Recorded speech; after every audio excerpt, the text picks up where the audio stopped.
All right, guys, welcome back. I'm Jake Ellenbogen. Today we'll be talking about Carson Wentz again, but this isn't a rapid reaction like it just was yesterday. This is going to be more of an in-depth, my thoughts on Carson Wentz and why I think that he could be more than just a stopgap quarterback. Before we get into it, be sure to like, subscribe, and comment, and let's dive in. So Carson Wentz, folks, is a really intriguing signing that I think means more than just the next 8 games. And I could be wrong. And we'll start off with tiers. I think the first tier when it comes to Carson Wentz and what this could end up being is nothing. He doesn't work out and they cut him. And that's that. Very unlikely, I think, he doesn't work out as a backup. But if he doesn't work out and they cut him like a Brett Rippon or Dresser Wynn, then so be it. You don't risk anything. This is a really low risk, high reward move, in my opinion. So that's the first tier. Very unlikely. The second tier up from that is he ends up playing some games and you find out he's a good backup for the next 8 games. Okay? And that's it. It's just 8 games. The third tier is he becomes a backup that's good enough in those 8 games where he gets an additional contract going into 2024, and the Rams now have a short-term backup for Matthew Stafford, however long his Rams career is, whether we're talking another year, 2 years, 3 years, whatever, he signs a contract in the short term to be the backup. The next tier up is he gets some playing time and he isn't a backup, and he's able to get a contract. He signs said contract and gets the Rams a compensatory pick. So as great as the backup option is, getting a compensatory pick for a guy you picked up week 10 on the bye is pretty darn good. The next tier is where we start to get a little bit more up there. Stafford has a laundry list of injuries since joining the Rams. You talk about multiple thumb issues. You talk about his concussion. I don't think he ever suffered one beforehand. His spinal cord contusion, and of course his hip injury. And this is a potential bridge quarterback. So I guess the next tier would be Carson Wentz fills in. Stafford retires early maybe, or not even, and Carson Wentz starts a few games, signs on to be the backup, and then turns into a bridge quarterback. Who knows? The tier after that is Carson Wentz goes in knowing next season or the year after that, he is the starter. He is the bridge quarterback. No question about it. That's the plan for the Rams.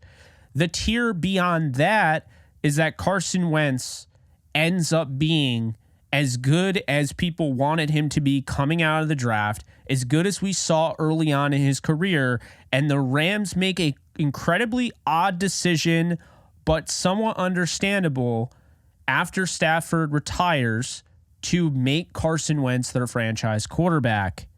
And I think that is probably the more realistic option than him just not working out at all, but it's probably the least realistic option after you take that off the board. Now, it's not impossible. He's got a lot of talent, throwing 151 touchdowns in this league, and you see the mobility, you see the size factor. If he can stay healthy like he did in the Indianapolis season where he had 27 touchdowns and 7 interceptions, you take Sean McVay and what he does with the offense and the weapons that Carson Wentz would have to throw to, and it really does paint an interesting picture.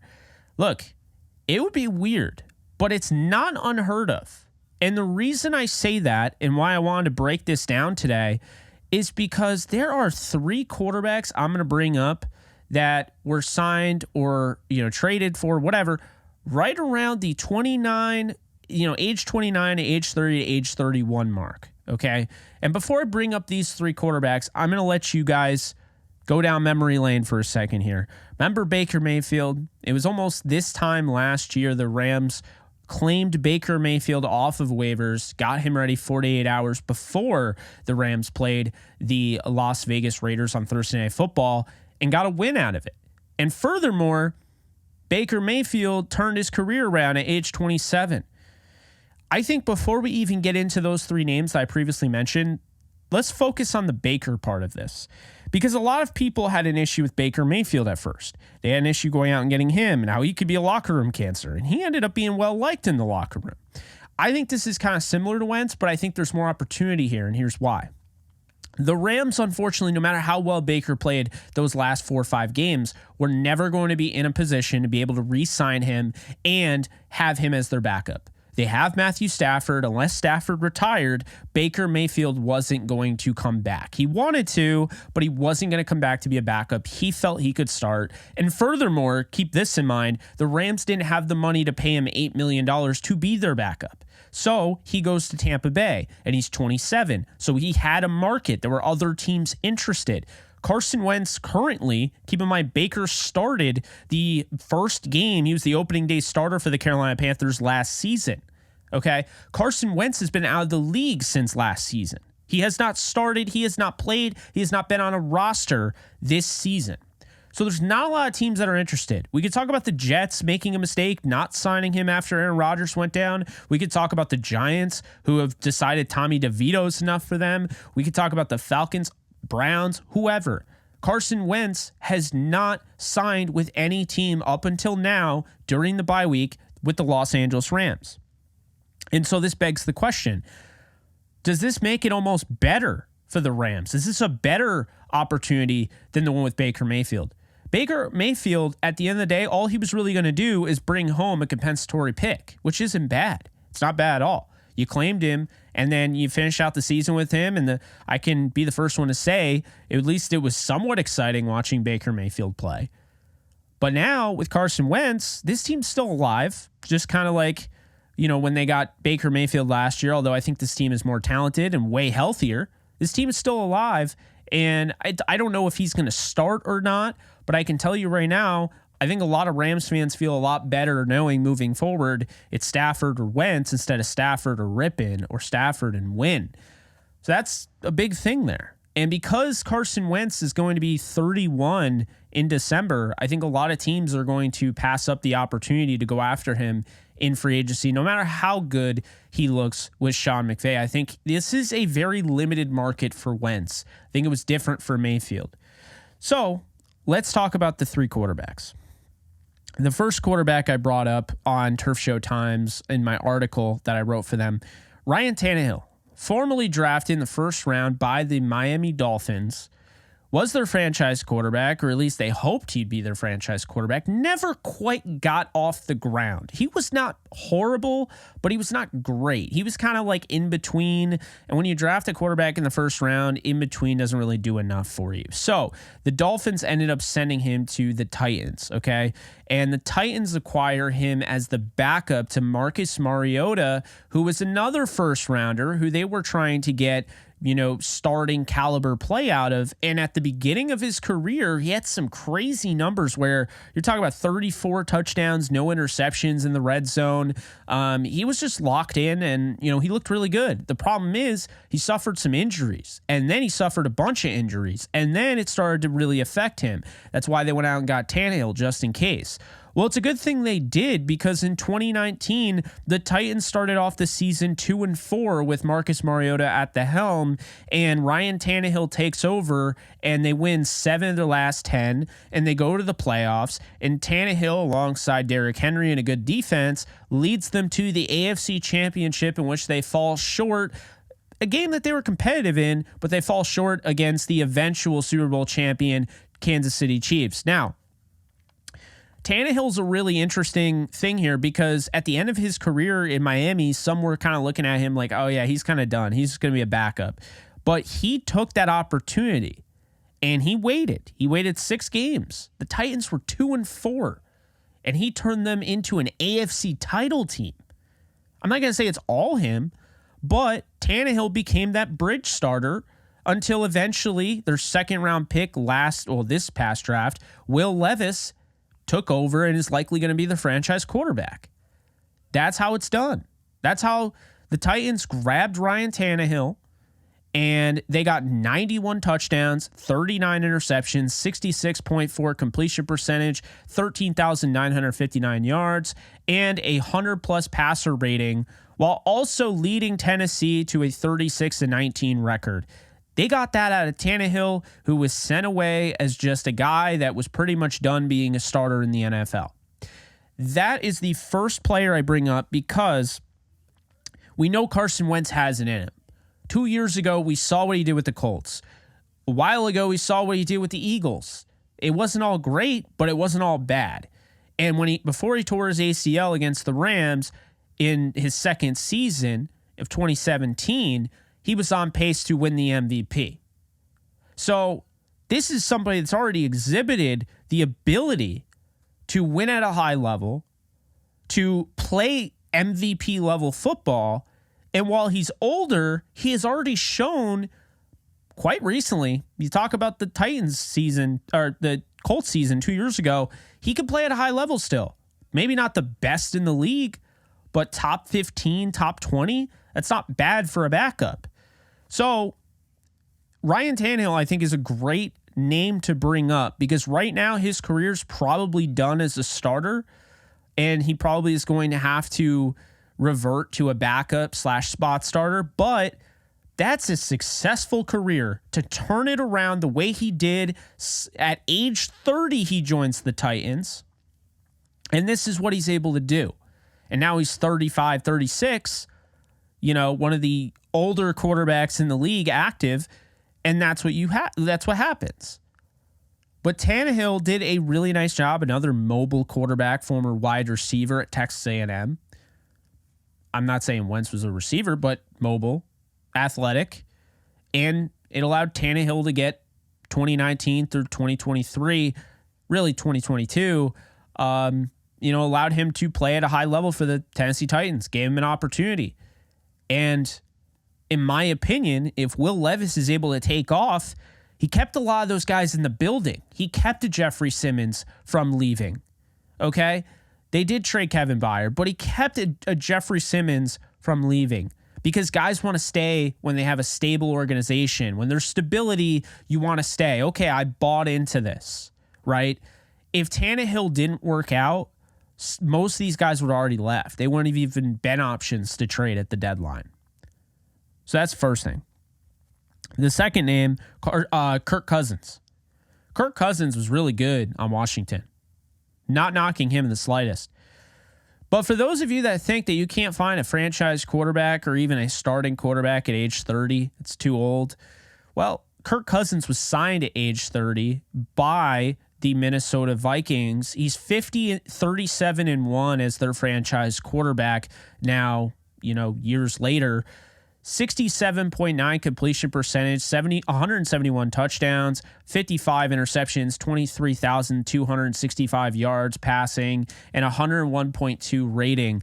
He has been everything that you could ask for from a franchise quarterback that you started, you signed in his 30th year, his 30th year of his life, age 30. Does that mean that Carson Wentz is going to turn into that? No, we don't even know if Carson Wentz is ever going to start. This could be Stafford's show and then they move on.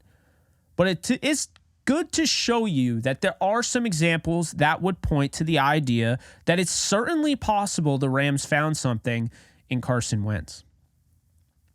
Third and final name I'm going to bring up is a really interesting one. Age 29, to be fair, but Alex Smith, who was the former number 1 overall pick out of Utah by the San Francisco 49ers years back, ended up being pretty much a bust. Completion percentage below 60, barely had a winning record with the 49ers, and so they moved on from him. He signs with the Chiefs. Now, this is really fascinating here because he goes to Kansas City and his career turns around. Mind you, this is right after Andy Reid was fired by the Philadelphia Eagles. So he's still trying to get himself, winning that championship that he did not have. So he's trying to win a Super Bowl, but at the same time, he's trying to kind of reestablish himself in the NFL. Alex Smith was a big reason for that. So he goes 50-26 with the Chiefs. Alex Smith, 65.1 completion percentage, 102 touchdowns, 33 interceptions, 17,608 yards, and a 94.8 passer rating. What Alex Smith gave to the Chiefs was flexibility and the ability to stabilize their organization. It made players want to go play with Andy Reid again. Andy Reid was back on the map. It allowed them to go out and draft Patrick Mahomes in 2017 with the 10th overall pick, trade up and get him. And it allowed them to go through an entire season of Alex Smith being the starter. Patrick Mahomes started one game, which was the last game of the season against the Denver Broncos. And then they traded him away. They got assets for him. So here's the reality. Patrick Mahomes and the Chiefs have become the closest thing we've seen to a Patriots dynasty. But would that be the case if Alex Smith didn't lay the groundwork? Say what you will, system quarterback, check down Charlie, whatever. Alex Smith created stability for that team. And they were able to build off that. And this is what the Chiefs are. It's a big reason that Alex Smith kind of kept them on that autopilot.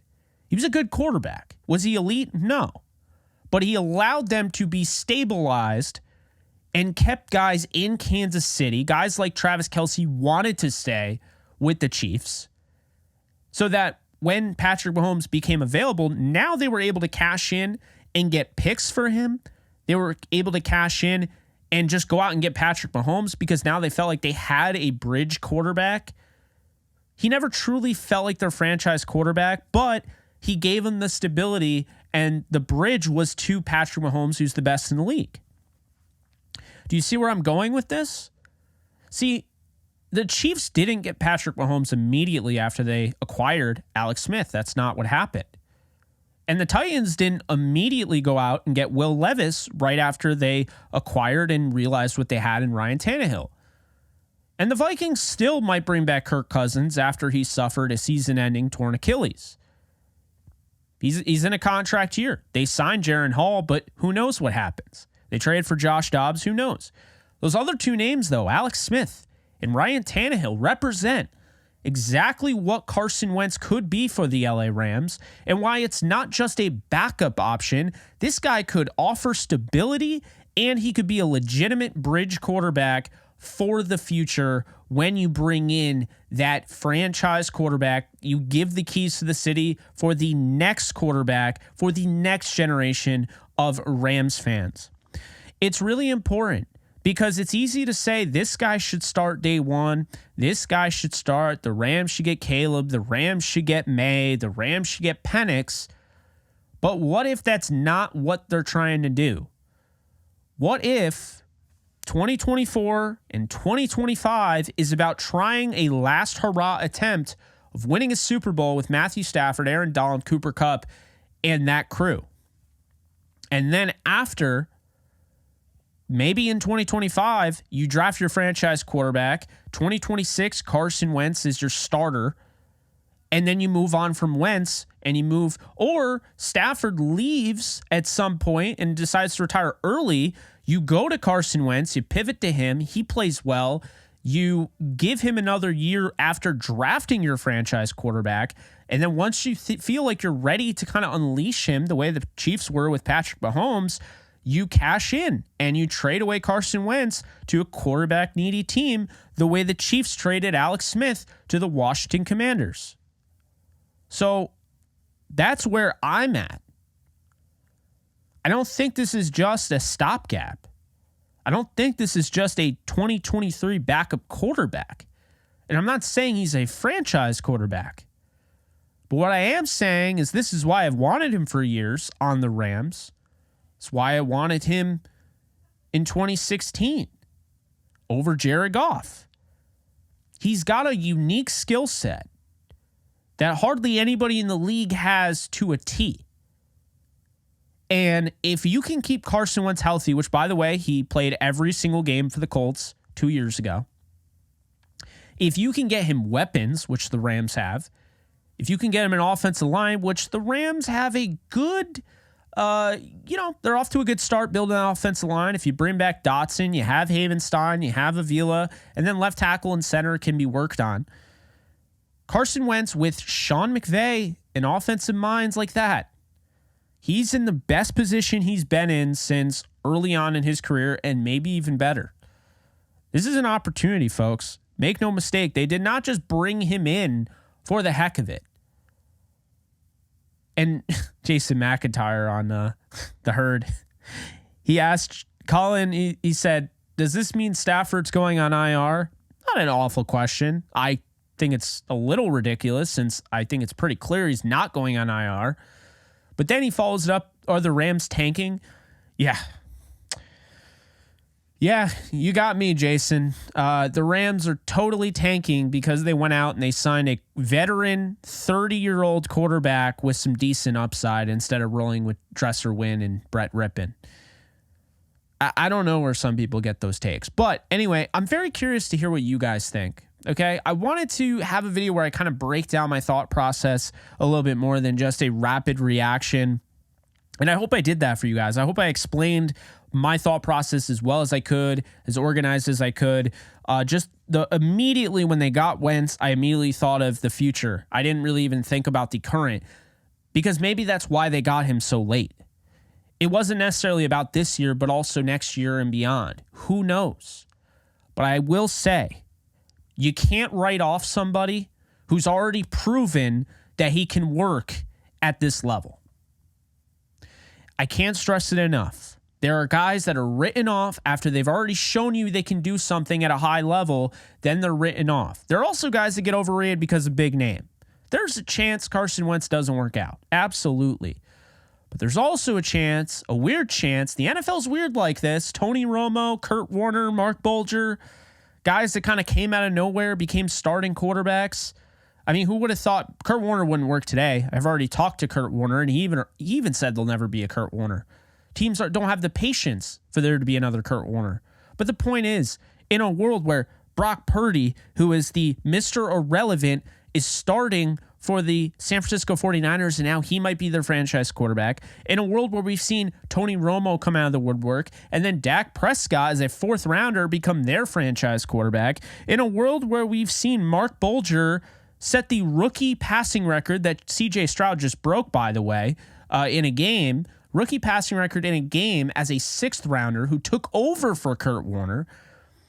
I mean, in a world where we saw Tom Brady drafted in the sixth round, 199 overall, become arguably the greatest player of all time in the sport, would this shock you? Would it come as a shock if Sean McVay, who took over Jared Goff when 0-7, looked like an absolute bust in his rookie season, turned him into one of the best quarterbacks in football back-to-back seasons, then fell off a little bit, and then Sean McVay instantly pivoted, took Stafford, who had never won a playoff game, and turned him into a Super Bowl champion? Would it be out of the realm of possibility that maybe, just maybe, Carson Wentz could be something now that he's with Sean McVay?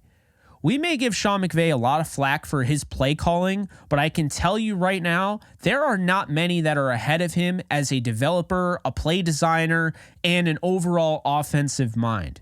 I think he can really help Carson Wentz. I think he can get him back in the good graces of the NFL, and I think teams are really going to regret not picking him up, including the Jets, who I hate to say because I like the Jets. You guys know, covered them last year. Was rooting for them with Aaron Rodgers. They are going to regret not picking up Carson Wentz. You can put it in ink. They will regret not picking up Carson Wentz. They might be knocked out of the playoffs before Aaron Rodgers comes back. But this is the thing. This move, sometimes you get rewarded for taking a risk. There's no risk here. There's only reward. And I think that's what the Rams are about to get. So that's going to do it for me. Appreciate you guys. Again, I'm not at all saying that Stafford's done. I don't even want him done. I just love the idea of having these two and feeling comfortable. But we'll see what ends up happening. I'm Jake Ellenbogen. Be sure to follow me on social media at JKBogan. And I'll see you guys soon. Later, folks. Start playing Pick'em or Weekly Fantasy for any sport today, Jake. Users will receive a 100% deposit match up to $100 if they use promo code OTE at sign up. Start playing Pick'em and Weekly Fantasy Football today with Underdog Fantasy. Do you love talking about the Rams, the NFL, or just want to be a part of a community? Join my free Discord server today. We're over 800 members. We got 24/7 live chat, a level 3 boosted server, the ability to call into JE Live, playing online games with us on Kick streams, toggleable alerts for when I go live on YouTube or Kick so you don't miss a live stream, and exclusive giveaways. Click the link in the description, the comments section, or the link that comes up in the video to learn more and join today.